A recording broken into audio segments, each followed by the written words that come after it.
Hello, today you will hear a story with an interesting plot. How my wife cheated on me at work.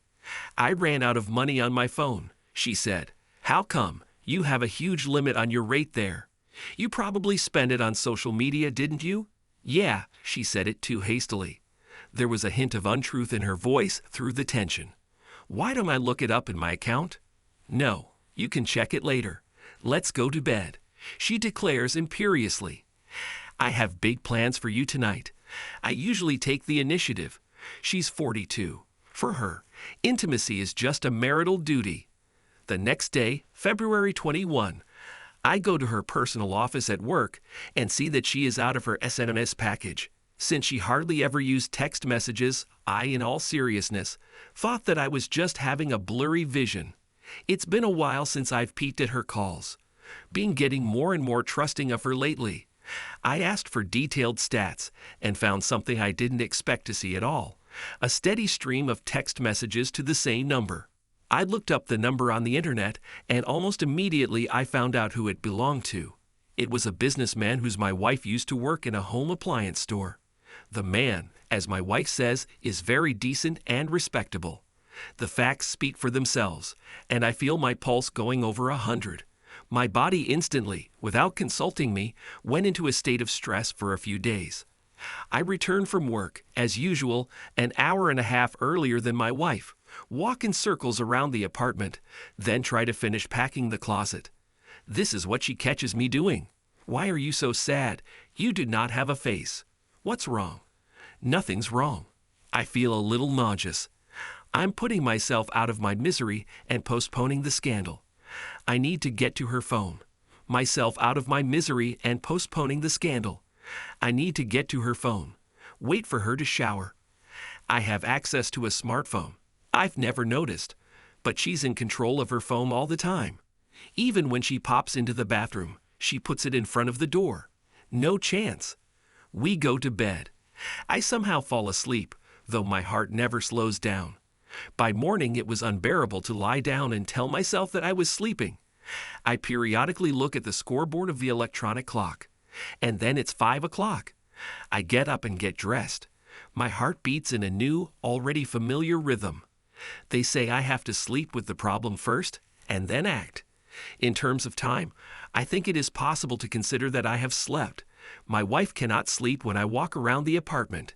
She gets up, goes to the kitchen to peel potatoes. She has not cooked anything since the evening. Here is my chance. The noise of the water in the kitchen, and I grab her phone, and before I even unlock it, my wife is already standing on the doorstep. All right, it's 5 o'clock in the morning. We're in the middle of a fight. Bear with me, neighbors. Pointing my finger at the monitor, I point to the endless correspondence and ask, what is this? This is nothing. It's not. How is it not there? Right? No. And I quickly realize that I've got a personal Cooperfield. I hold on to the phone and explain to my wife, shouting politely and spitting slightly that I will read the texts anyway, no matter what it costs me. They are all erased. The wife declares, and since when do you delete text messages? Wife needs to be trusted, she says. Lowering the pressure, she allows me to unlock the phone, but she tries to catch the moment and snatches the phone out of my hand. But I'm on my guard. See, there's no texting. I erased everything. We're just talking about work. How could you think that? Give me the phone. But it's just getting started. I open the Chinese site on my computer, which is synced from Xiaomi. I choose the barcode scanner, and in an unequal struggle for the right to hold the phone, I get authorized to the site. I choose the folder messaging, and alas, the deleted text messages are synchronously erased in the vault. By 7 a.m., we sit down for breakfast, as we have done for years. We talk quietly, like intelligent people. Since I heard nothing intelligible from my wife, a firm decision came instantly from somewhere in the deepest layers of my subconscious, the one even deeper than all feelings and emotions. The brain processor had no time to process and calculate the rationality of this decision. But without the sanction of reason, I am already beginning to act. I'm filing for divorce. No options. Monday, February 25th, 25 years of our life together. A silver wedding anniversary. That's the day I'm filing for divorce. Symbolically put an end to the relationship. Even I myself cannot understand whether I bluff or not, but there is hope in my heart that everything will be all right. As I sit at the table and watch her face surreptitiously, I realize more and more that she is not in any pain at all. She is still settling into her comfort zone. Suddenly her eyes moisten. Finally, somehow I know that she must be in as much pain as I am. Otherwise, what's the point? Why are you crying? She remembered something about the children. Once again, I am surprised to find that she doesn't care about me. I'm not taking the bus to work today. I head towards the garage to get my car. Now I'm going to do a lot of driving around town.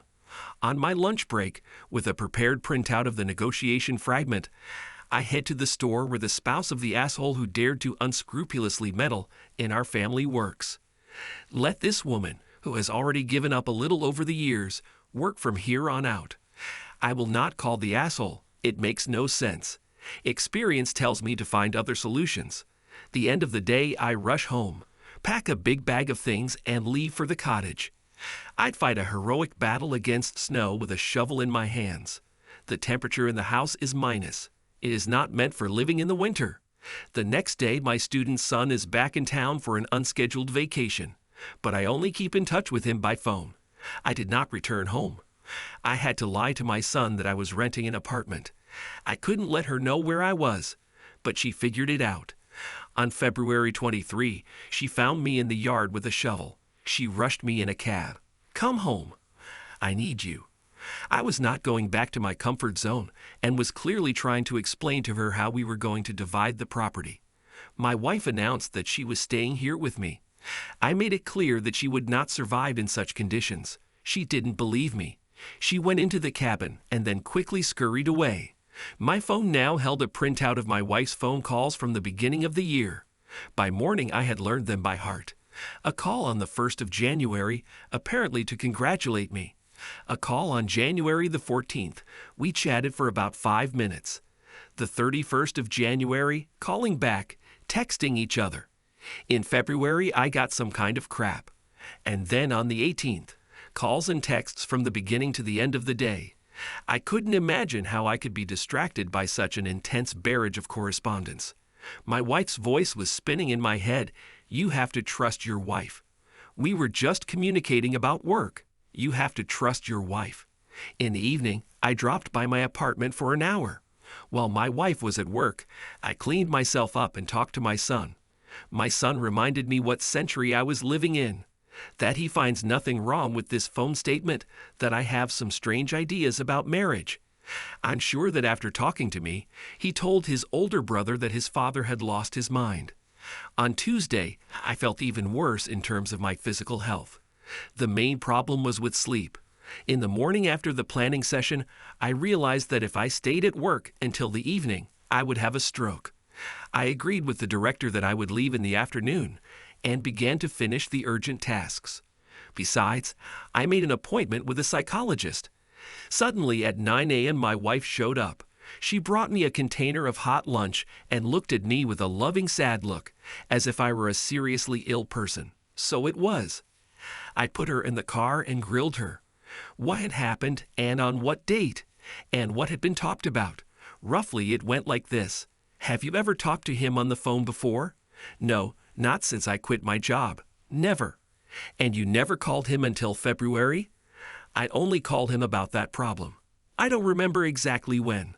Look, you have to learn to trust your wife. A family should be built on trust. Did you ever wish him a happy new year? No, I didn't. What do you mean no?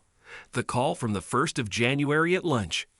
Oh, I said hello to everyone, so I forgot. What was the call on January 14th? Well, you remember the problem I had at work. I asked him for advice at the time. My landlady didn't have a problem like that. Trust your wife. Wait, you didn't call him at all after the 18th? No, so he doesn't know what kind of fuss he's making about us? You didn't tell him. I did. Where's the call? I called from the landlady's phone so you wouldn't get upset. Come home, please. I need you.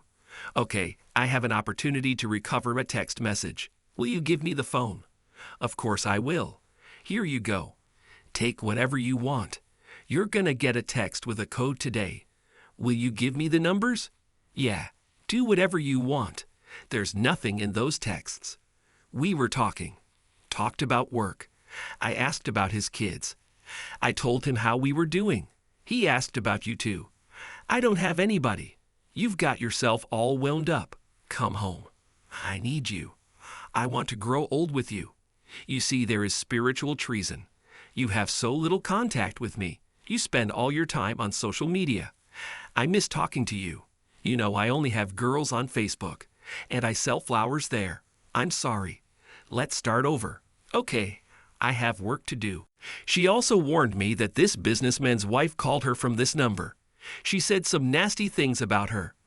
I had the pleasure of hearing from my wife about the missed call from the number on February 23 at 2 a.m. After the conversation, I felt like some kind of sick idiot.